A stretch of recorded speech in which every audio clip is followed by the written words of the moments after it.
Usai salat tarawih, pedagang peci khas Aceh mulai berjejer di depan halaman Masjid Raya Baitur Rahman, Kota Banda Aceh. Peci motif kopiah mengetop Teku Umar ini berwarna merah, kuning, serta hijau, menjadi warna identitas keacehan. Peci ini diminati oleh penduduk lokal maupun luar Aceh. Tak jarang mereka jadikan sebagai oleh-oleh untuk dipakai saat Lebaran Idul Fitri tiba.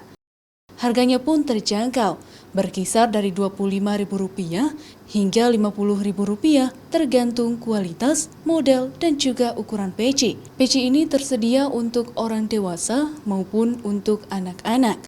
Pedagang musiman ini meraup untung hingga 2 kali lipat dari pendapatan di hari biasanya karena tingginya permintaan peci.